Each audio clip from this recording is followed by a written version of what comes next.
Ça règle, hein ? Ça règle, ouais. La femme de chambre d'un hôtel new-yorkais qui l'accuse d'agression sexuelle et de tentative de viol a affirmé s'être débattue. En fait, je sais pas si c'est moi qui tourne ces images parce qu'elles me paraissent très hautes. Alors moi, Monsieur Strotkan, s'il vous plaît. Monsieur Strotkan. je me souviens très bien, je crois que j'étais genre juste derrière. Il avait flotté, un truc Ouais, dingue. je me souviens de cette Ouais. nuit.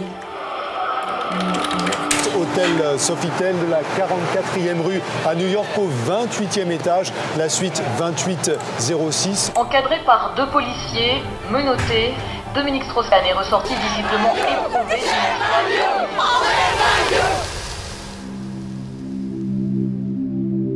Je m'appelle Marine Pradel, je suis journaliste. Il y a 10 ans, j'ai couvert l'affaire DSK, j'étais correspondante à New York. J'ai couvert l'affaire depuis le premier jour, le samedi 14 mai 2011, au Sofitel de New York. T'es là ? Regarde. Mr. Taylor, what about tonight? How was tonight? Juste derrière William Taylor, l'avocate de Dominique Strauss-Kahn. Quoi ? T'as l'air fatiguée. Je m'appelle Anne-Cécile Genre. J'étais journaliste en 2011 à New York aussi. Je venais d'arriver quand l'affaire DSK a commencé. Et du coup, tout m'excitait. Ça m'excitait parce que c'était la première fois que j'allais dans le Bronx. C'était la première fois que j'étais devant un tribunal américain. C'était la première fois que j'approchais un homme politique aussi important. La police a également obtenu un nouveau mandat pour examiner les vêtements de DSK à la recherche de nouvelles Je traces. pense que ça, c'est moi, ADN. ça doit être mes images. Mais t'avais réussi à monter à la 2806. Ouais. Et ça, c'est du journalisme. Et ça, c'est du journalisme.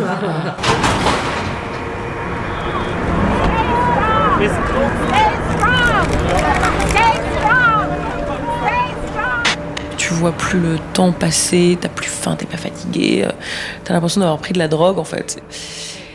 Et t'as cette excitation, cette adrénaline, et il faut être là, le premier, avoir l'info, la sortir.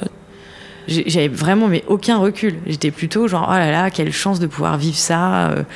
Je réfléchissais même pas en termes de journalisme, quoi. Je réfléchissais en, tu es spectatrice de ce truc incroyable. Et du coup, c'était ça mon moteur, en fait.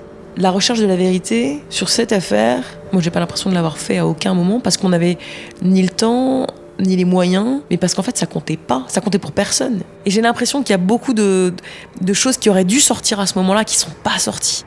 Et ça me hante. On va revoir les protagonistes de l'affaire et ceux à qui on n'a pas tendu le micro à l'époque. Et on va leur poser les questions qu'on aurait dû leur poser il y a 10 ans. C'est pas un examen de conscience, c'est comme une enquête, comme une contre-enquête sur notre propre travail et sur les traces, souvent insoupçonnées, qu'a laissé cette affaire. Ça s'appelle Shame on You et c'est un podcast documentaire en 8 épisodes.